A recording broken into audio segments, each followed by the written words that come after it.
pagiku cerahku, matahari bersinar, ku gendong tas merahku di pundak. Selamat pagi semua, ku nantikan dirimu di depan kelasmu, menantikan kami.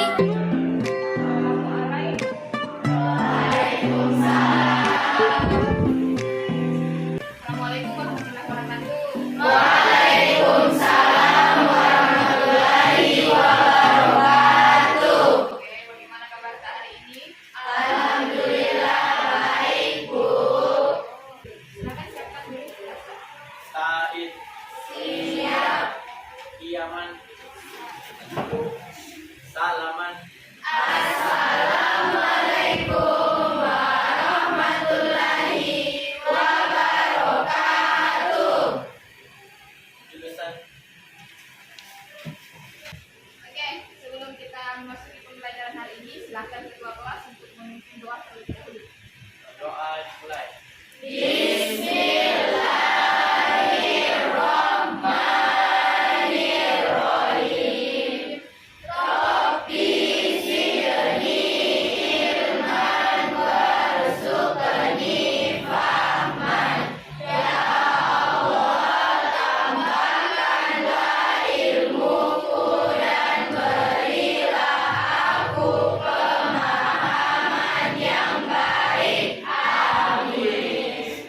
Ibu absen terlebih dahulu ya. Adik Nurma, Aprilia, oke. Untuk memasuki materi hari ini tentang jenazah, terlebih dahulu Ibu akan mereview kembali materi yang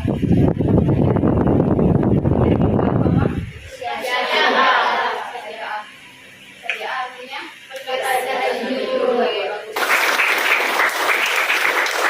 kelas 11 perawat ini adalah anak-anak yang soleh dan soleha. Untuk selanjutnya kita masuk ke materi ini, Ibu akan tetap mengaitkan tentang materi minggu lalu berlanjut dengan materi yang sekarang. Materi yang sekarang adalah pengurusan jenazah. Ibu sudah bagi modul kan? Sudah. Oke, sebelum kita masuk di materi pengurusan jenazah hari ini, Ibu akan mengajukan pertanyaan satu kepada Ibu. Silakan jawab ya. Ada tidak di antara kalian yang sudah pernah ikut serta melakukan pengurusan jenazah? Tidak. Selanjutnya, Ibu akan memberikan sedikit gambaran tentang pentingnya pengurusan jenazah. Di materi ini kita akan membahas tentang dua hukum pelaksanaan pengurusan jenazah, fardu kifayah dengan fardu ain. Adik-adikku kelas 11 perawat, terima kasih banyak, betul-betul merasa bangga dengan kalian. Ternyata materi yang sudah lalu dengan materi yang sekarang harus menunjukkan tantangan hidup kami. Betul sekali ya, fardu kifayah dengan fardu ain. Fardu kifayah. Oke, kita akan memaparkan poin bagi media pembelajaran kalian hari ini. Tapi harus menyimak dengan baik-baik, bisa mengerti dengan baik-baik. Di Quran surah Al-Imran ayat 185 dan Quran surah Al-Jumu'ah ayat 8 menjelaskan tentang kullu nafsin sa'iqatul maut. Ada beberapa hal yang akan dirasakan oleh Allah Subhanahu wa taala. Ada? Tidak. Satu, kematian. Dua, jodoh. Ketiga, rezeki. Sebelum Ibu membagikan kalian menjadi 3 kelompok, Ibu akan menjelaskan sedikit tentang tata cara pengurusan jenazah. Silakan pahami baik-baik ya. Ada 4 komponen penting yang harus kita pahami dan amati dan cermati untuk melakukan pengurusan jenazah. Mulai dari memandikan, mengkafani, mensolati, dan menguburkan. Membagi kalian dalam 3 kelompok. Masing-masing dari kelompok kalian nanti akan melakukan pemaparan tentang 4 komponen tersebut. Tapi terlebih dahulu kita akan membuka Quran surah Al-Imran ayat 185. Jadi silakan ambil HP-nya untuk membuka literasi Al-Quran Word Indonesia. Cari Quran surah Al-Imran ayat 185. Dari kelompok 1, siapa yang bisa mewakili teman-temannya untuk menerjemahkan, membaca terjemahan Quran surah Al-Imran ayat 185? Oke, silahkan. Setiap yang bernyawa akan merasakan mati, dan pada hari kiamat sajalah diberikan dengan sempurna balasannya.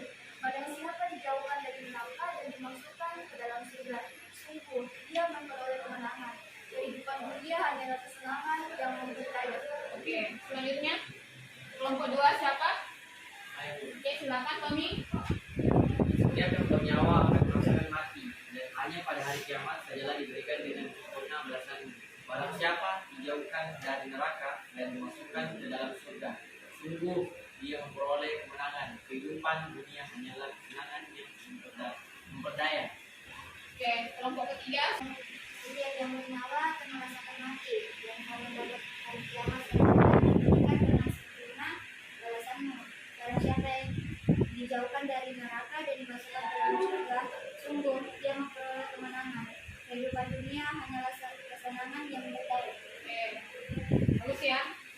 Sudah memahami semua maknanya? Oke. Tugas yang ibu akan berikan kali ini yaitu akan dari kalian untuk melakukan diskusi antar kelompok tentang makna Quran surah Al-Imran ayat 185. Ketua kelompok silakan memimpin diskusi ini dari teman-teman. Oke, silakan lakukan diskusi untuk mencari makna dari Quran surah Al-Imran ayat 185.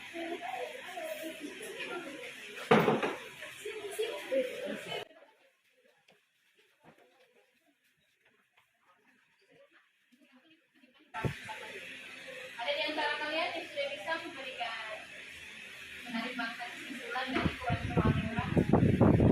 Oke, kelompok satu.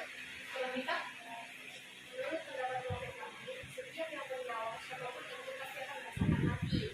Setiap perbuatan yang dikerjakan pasti akan mendapatkan balasan di hari kiamat nanti. oke, tangan. Ada yang bisa menambahkan dari kelompok satu? Menurut dari kelompok kami itu, setiap yang bernyawa yang ada di muka bumi itu akan merasakan namanya kematian.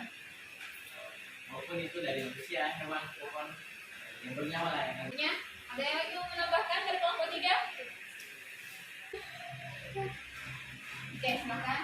Baik, makna yang dapat saya ambil dari surat yang Quran surat ini yaitu setiap yang bernyawa itu pasti akan merasakan mati. Kemudian di hari kiamat nanti apa yang telah dikerjakannya di dunia itu akan mendapatkan balasan yang adil nanti.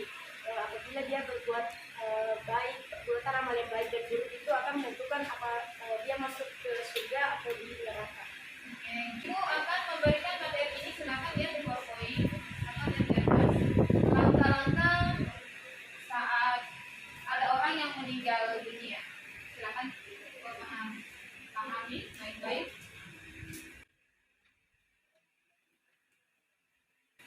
Silakan pahami baik-baik. Ini adalah langkah yang akan kita lakukan nanti. Pengurusan inilah nanti yang akan kita lakukan. Kita mulai dari mandikan. Yang memandikan itu muhrim atau bukan muhrim? Muhrimnya. Kemudian bedanya kain kafan perempuan dengan kain kafan laki-laki ada yang bisa? Kain kafan perempuan berapa? 5 lapis, sedangkan laki-laki 3 lapis. Kenapa mayat perempuan lebih banyak menggunakan kain kafan dibanding kain laki-laki? Oke. Dari cerita yang pernah saya baca, menurut mereka, mengapa mayat perempuan lebih banyak menggunakan kain kafan dikarenakan perempuan itu dimuliakan oleh Allah Subhanahu wa Ta'ala, dan karena itu pula auratnya ditutup menggunakan kain kafan pada saat dia meninggal. Betul sekali. Betul nggak ya?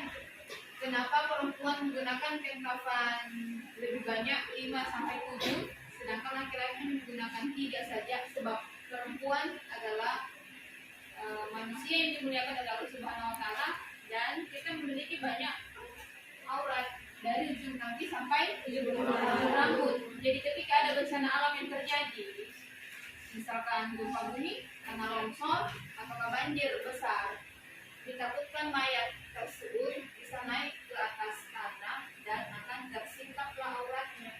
Makanya kain kafan perempuan lebih banyak ketimbang laki-laki untuk menutup rapat semua aurat perempuan.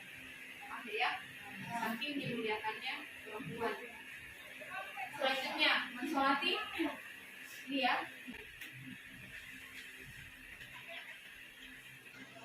Ada yang bisa memberikan penjelasan tentang perbedaan ketika mayatnya seorang perempuan, tata cara mensolatinya, imam letak posisinya di mana, dan sholat untuk mayat laki-laki posisi imamnya sejajar dengan apa? Ada yang bisa? Oke, Fosia. Kalau mayat perempuan imamnya sejajar dengan perut, kalau mayat laki-laki imamnya sejajar dengan kepala. Oke, bagus sekali. Oke, kalau mayatnya perempuan, posisi imamnya sejajar dengan pusat, menandakan bahwa itu perempuan, ya, perempuan. Jadi kalau misalkan besok kalian berlalu di masjid, sementara ada pelaksanaan sholat jenazah, kita nggak usah mencari tahu tentang bertanya-tanya kepada warga. Silakan lihat saja posisi imamnya terletak sejajar dengan perut kah? Apakah dia sejajar dengan kepala? Tata cara yang terakhir itu adalah bukan. Silakan lihat PowerPoint-nya, perhatikan baik-baik. Dan tata caranya itu tidak menjelaskan. Ibu mau melihat sejauh mana pemahaman kalian tentang tata cara penguburan jenazah. Ada yang bisa menjelaskan ke Ibu tentang tata cara penguburan jenazah? Oke, silakan Resti. Tali kepalanya dilepas dan pipinya dirapatkan dengan tanah dan tali kakinya dilepas dan kakinya dirapatkan ke tanah dan ditutupkan oleh papan dan dikubur oleh tanah. Oke, betul ya.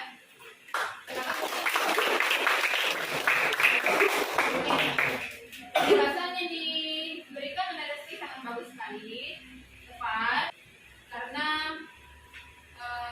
seorang yang telah meninggal dunia, kita kan manusia berasal dari tanah, kita akan kembali ke tanah.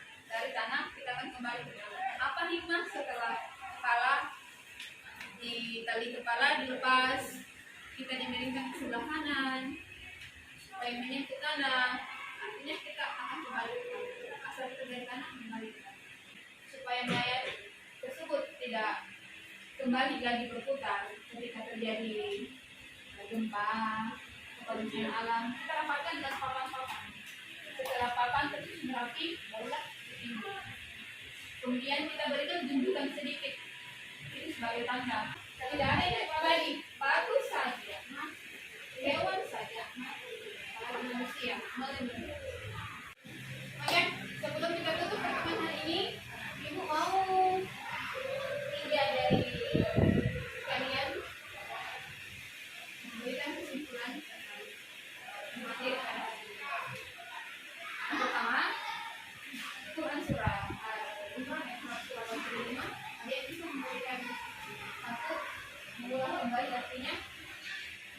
Oke, silakan Anda. Setiap yang bernyawa pasti akan merasakan. Setiap yang bernyawa pasti akan merasakan. Selanjutnya, ada yang bisa mengulang kembali pemahamannya tentang kapan tata cara pengurusan jenazah. Memandikan, mengkafani, mensolati, menguburkan. Oke, bagus. Selanjutnya lagi, ada yang bisa mengulang kembali, memberikan kembali pemahaman kita tentang hukum dari pengurusan jenazah. Ya, hukum. Oke, silakan. Fardu kifayah. Ayatnya. Jika satu orang yang sudah mewakilkan, maka seluruh yang diwakilkan itu Duduklah biasanya. Pertemuan hari ini cukupkan sampai di sini. Tinggal tugasnya minggu depan kita akan praktek. Jadi kelompok kecil yang sudah dibagi tadi silakan berdiskusi dengan aktif di grup kita masing-masing. Assalamualaikum warahmatullahi wabarakatuh.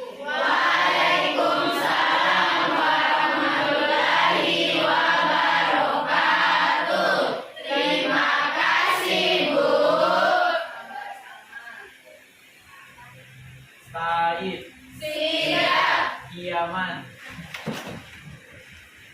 Salaman.